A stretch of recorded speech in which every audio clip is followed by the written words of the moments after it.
My dear friends, sometimes when terrible things happen to us or to our near and dear ones, we tend to question God. Why does God make the innocent suffer? Why do bad things happen to good people?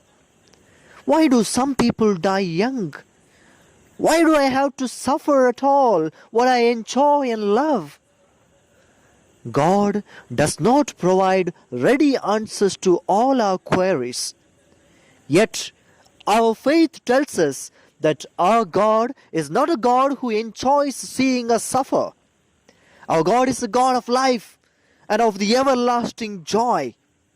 Even through death, He brings us to life. Even through suffering, He brings us to eternal joy. Then why should we be afraid of the things happening around?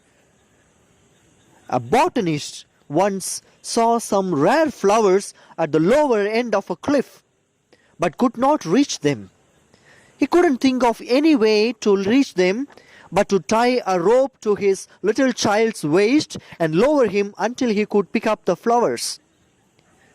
"Aren't you afraid, little one?" the child was asked. The little child replied, "Why should I be afraid when my father is holding the rope?" The man who surrenders himself to God, the Heavenly Father, is taken care of at every step in every round of life.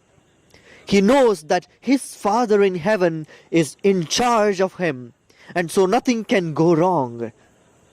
Every day we see around us many examples of death bringing forth life.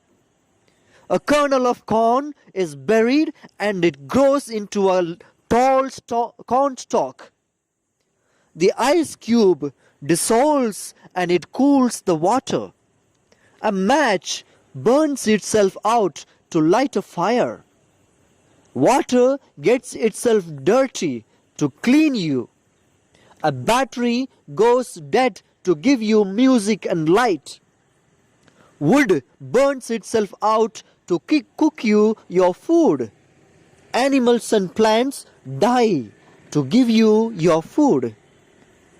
By doing this, by dying, all these things rise to a new life.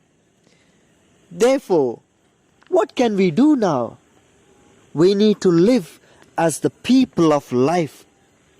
This means that instead of lying buried in the tomb of our sins and evil habits, we are to live joyful and peaceful lives, constantly experiencing the real presence of God in our lives. The very awareness of the presence of God in our lives, first of all, will bring us liveliness amid the boredom and tension of our day-to-day lives. Secondly, this awareness will help us to control our thoughts, desires, words and behavior. Thirdly, this also will inspire us to honor our bodies, keeping them holy, pure and free from all evil habits, and to respect those with whom we come in contact with, rendering them loving service and humble obedience to the Heavenly Father. Let us therefore keep this thought in our lives, that we are always in the presence of our loving Father and that we are always taken care of. God bless you.